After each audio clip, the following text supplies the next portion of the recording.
Hi,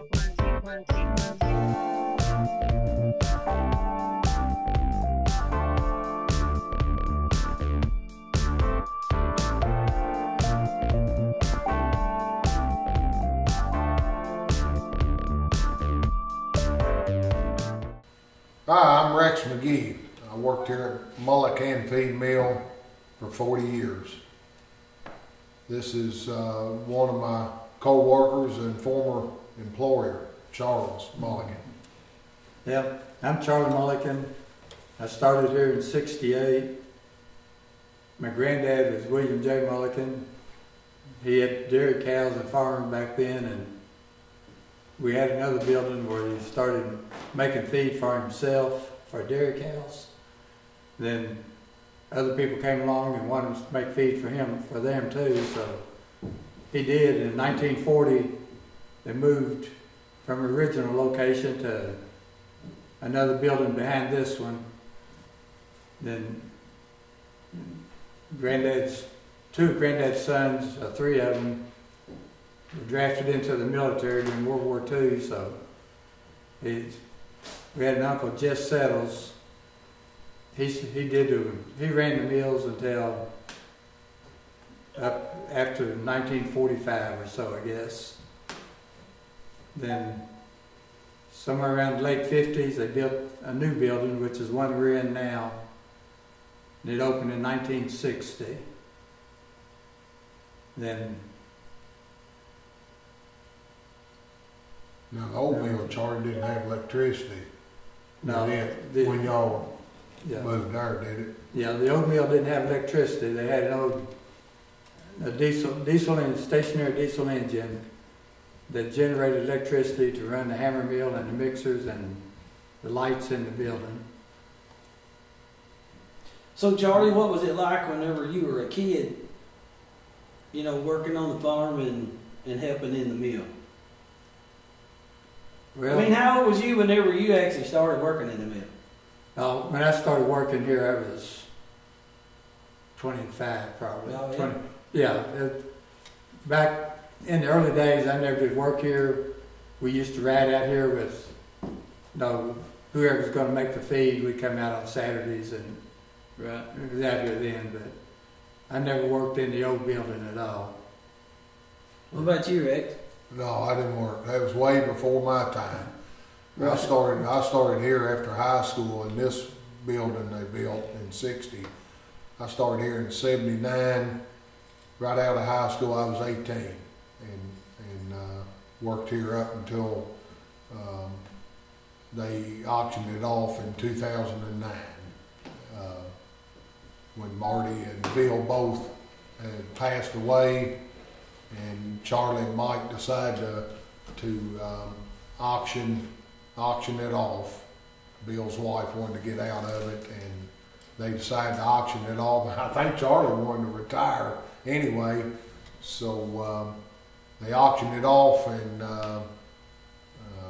in '09, after actually they was in business for what, 72 years, wasn't you? Counting where it started over here in 1937 until 2009.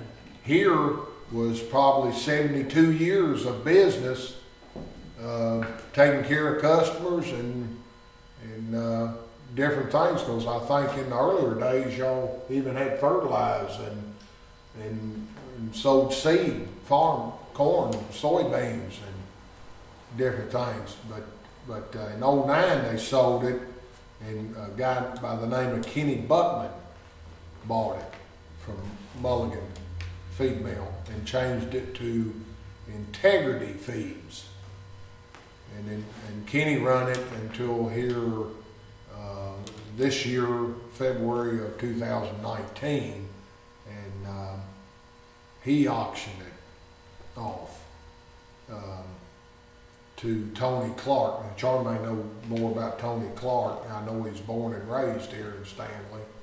Wasn't he, Charlie? I didn't know him. Yeah, Tony was born and raised here. Then he got into the real estate real heavy and still is, but he bought it at auction about a month ago, I guess, now. Right. And then just introduce yourself. This is my brother Mike Mullican. He's been here since early 70s, I think, for the time frame. Then in the 90s, we became part owners of the mill too. But, So, tell us a little bit about what you're thinking about it selling and about what you can remember about the history. I mean, these guys gave us some history, but... Oh gosh.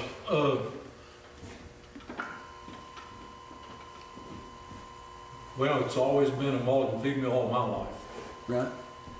And while our uncles were running it before we came to work here, it was, it was a booming, seemed to be a booming business back then. And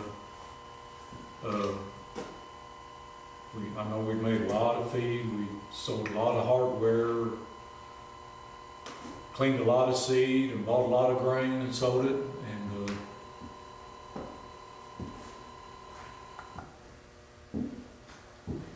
And we really had a lot of customers over the year. Right. Oh, I mean, who built the first one? oh, the one over the first one used to be a grocery store type thing. I think Mr. Hill or Hall,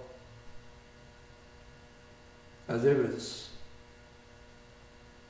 I remember as a wall, I guess where they checked out. People used to have to say, just write it on the wall, I guess, if you weren't going to pay for something. Right. And that wall had a bunch of names on it and stuff written underneath of it. When I first started going over there, no, it hadn't been a grocery. I don't remember it being a grocery. That was probably the 20s, early 30s or whatever. But Yeah, but that's pretty common back then, though. Everybody had a ticket. yeah, it was just right.